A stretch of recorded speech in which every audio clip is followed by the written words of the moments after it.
My name is Zuko Godlimpi. I'm a member of the National Executive Committee of the ANC.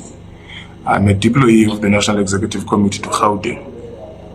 I also work as the Deputy Minister for Trade, Industry and Competition in South Africa, and I'm also currently working as the Acting National Spokesperson of the ANC. In my capacity as a deployee of the NEC to Gauteng, I was requested by the Regional Executive Committee of Johannesburg to come and make a presentation at their regional Lekgotla, which is a planning meeting for how to improve governance systems and the organizational work that the ANC does in the region. And the presentation I made was titled, "Is the National Democratic Revolution on Track? Understanding the Politics of the Government of National Unity."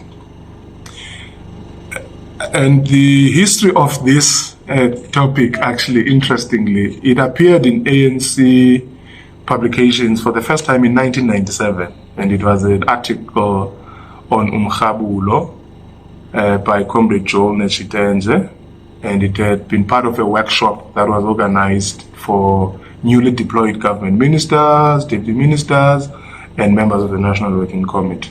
So periodically, the ANC does pose the question, is the National Democratic Revolution still on track or not?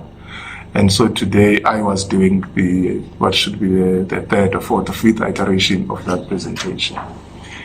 And the starting point is, the African National Congress, as a political formation, has always sought to change South African society to look a particular way.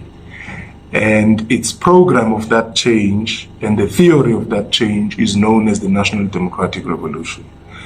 And there are two features that are of consequence, which I covered today as well, is that the National Democratic Revolution is a theory of social change that says South Africa should be built into a non-racial, non-sexist, democratic, and prosperous society. And this is basically an antithesis of what apartheid in colonial South Africa was like, because it was a society built on racial hierarchies. It was a society that is highly patriarchal, whose economic dividend was distributed along racial and gender lines. And therefore, the process of change that the ANC has been pursuing since 1912 has been to build an alternative version of society than that one.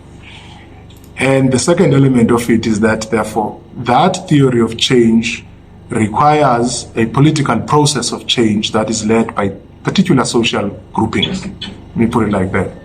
And these social groupings are those sections of society who were the most disadvantaged by colonialism and apartheid, so those who were oppressed the most. And these are Africans in particular, and also black people in general. And these are especially women, because their exclusion was exclusion on the basis of national group as black people, but also patriarchy saying as women you don't have a right to prosper as individuals and participate in economic livelihood as we may want. But also apartheid in colonial South Africa was essentially a capitalist political economy, and therefore there was the super exploitation of the working class as well.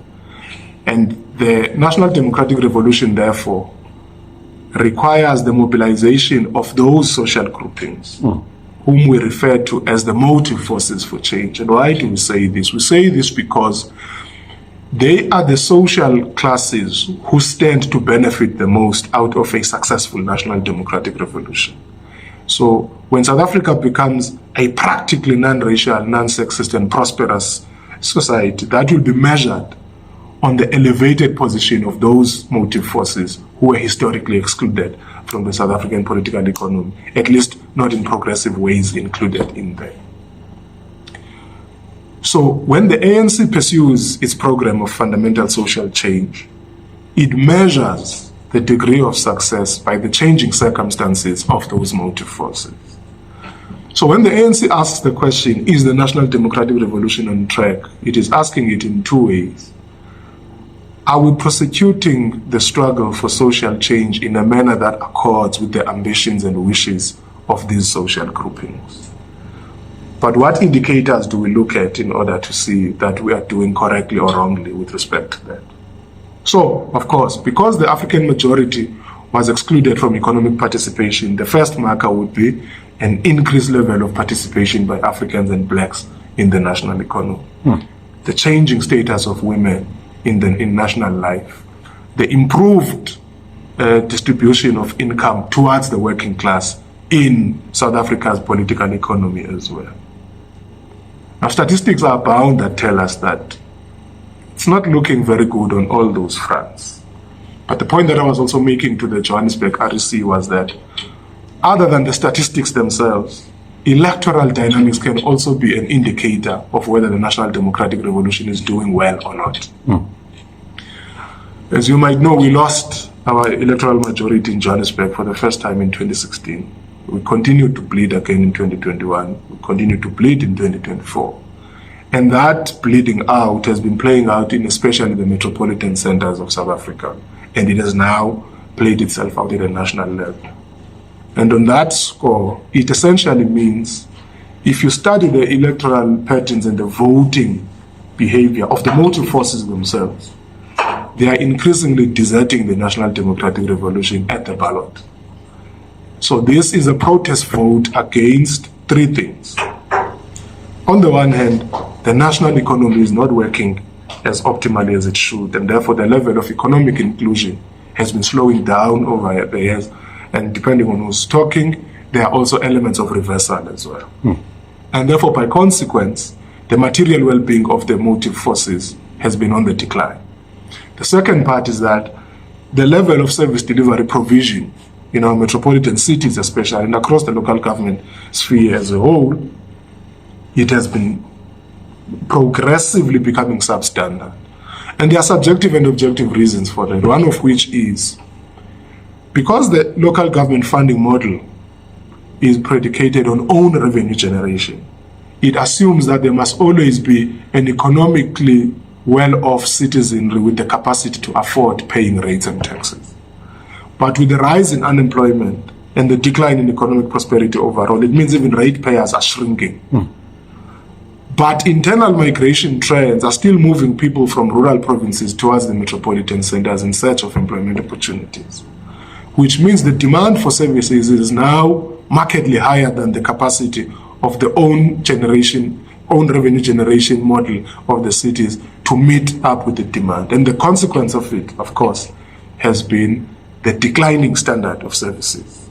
We have potholes on the roads, we have street lights that are falling, you have water shortages, you have this problem of transformers that are being destroyed by illegal connections and so on, because the more and more people are coming in and informalization is rising. If people are coming into the cities and they are not getting employment, they end up living in informal settlements. True. Or as backyard dwellers and therefore connecting to the electric grid illegally. What does that do? It puts pressure on the system of service delivery, and the maintenance budget of the city is not growing as well, it's falling. And the capital expenditure budget of the city is not growing as well, it's falling. So the rate of maintenance and replacement of infrastructure is falling far beyond the rate of people logging in, whether legally or illegally. So that's the second dimension. It's the national economy not producing jobs, it's the service delivery capability of the local state being undermined as well. And of course, the third element is that politically and organizationally, the African National Congress, as that primary organization of the motive forces, is facing organizational challenges that undermine the capacity of the organization to withstand the pressure of this decline. So our branches are not functioning as optimally as they should. They are not organizing communities on the basis of service delivery issues regularly. And therefore, there is a disillusionment in communities about the capacity of ANC structures to be a solution to the problems that exist. In fact, to a degree, the level of understanding of our own structures of the nature of the problem has been declining over time. And therefore, they are unable to produce solutions that could mitigate the problems as they are playing out. Taking all of those together, those three elements, and understanding the electoral results as they are, I then made these three propositions. That firstly, the National Democratic Revolution is on track but not moving. And I used the metaphor of a train or an athlete running on the track to illustrate the point. I made the point that if the train gets off track, it means it has fallen off. It's a disaster. So people are dying and so on. If an athlete running on a track steps outside the boundaries of their track, they get disqualified. And electoral, losing elections, is that getting off track and being disqualified. Now let's bring it back politically. Why is this of consequence? Of consequence because in our theory of the National Democratic Revolution, we say gaining access to state power is a strategic advance that gives us the opportunity to pursue or initiate the process of fundamental social change. That means to transform the national economy, to transform the dynamics of local government in a manner that improves the living conditions of the motive forces. We still have control of state power, and I was saying, here in Johannesburg, you were able to negotiate yourselves back into an ANC mayor. Yeah. Which means we still have control of the strategic levers of the state. At the national level, through the GNU, the ANC is still commanding a strategic platform over the policy space at the national level. But the National Democratic Revolution is not moving, therefore the train has ground to a halt on the tracks. Depending on what we do in this period, the National Democratic Revolution can act in a manner that starts to move again, or it runs the risk of being driven off track by two trains. There's a train coming from the other side and one from the other side. What do they look like? The train coming from the other side is the train of the reactionary forces. Who are those forces? It is the forces that are committed to a political economy that consolidates, defends, and advances white privilege, which is the social engineering of the apartheid political economy. And they have their own political parties that represent them on the other end. The train that is marching behind us is a train that is composed of political parties that are defecting from the ANC because they are eating off the motive forces. So you are experiencing an increasing fragmentation of the motive forces as they increasingly end up voting for many different political parties, all of which profess to be representing the true interests of the motive forces.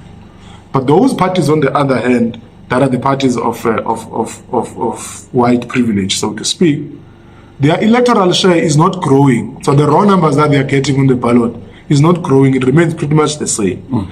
But their share of the voter aggregate sits at 21% to 28% when you lump them together, only because the motive forces are abandoning the National Democratic Revolution at the ballot by either not turning out to vote, so you have a declining voter turnout problem. And the people who don't vote are the ones who historically are part of the liberation tradition. If you go to the political spaces where the DA gets its vote, they maximize the voter turnout in those spaces. So the voter turnout is increasing on the spaces of white privilege. It is falling on the spaces of the democratic liberation forces. So we have fragmentation and demobilization of the liberation flank and the consolidation of the right-wing flank. So that train, it's not moving at a high speed. In fact, it is moving so slow, but it is waiting for the day the National Democratic Revolution can be hit from behind by this train that is being built using the carriages of the National Liberation train. So what they are doing, they are not building a new thing. If we were driving on a train that has 18 carriages, we are probably now sitting on 12 carriages. They've stolen 6. Yeah. And they are building a new train using our own carriages, and they are putting pressure from behind. They are going to hit us at the back until we roll so much far down the track that we hit on the right-wing train as well, and then we'll fall off track. So that's the second, that the National Democratic Revolution is still on track, but it is not, the train is not moving, it has ground to a halt.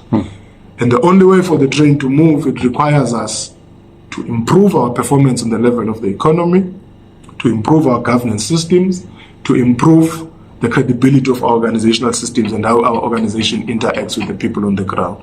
And then the National Democratic Revolution will start to move again on track. So it's not enough for the National Democratic Revolution to be on the track, but it has got to be moving as it is on the track. That's the summary of my presentation. How was it received, leader? The Regional Executive Committee and all the attendees were in total agreement with the proposals that I made, and they have that understanding. In fact, they accept that if we don't do anything differently and better between now and the next 18 months, we run the risk of declining again in Johannesburg, when the objective must be to increase our electoral margins. Even if we move from 36% to 38% or 40% in Johannesburg, but we need to be seen to be moving. And the only way we will start to be moving upward is if we improve our service delivery record on the ground. We need to deal with the electricity reticulation problem, because that's one of the issues that people have been crying about in Johannesburg. We need to deal with the potholes problem. We need to deal with the streetlights problem.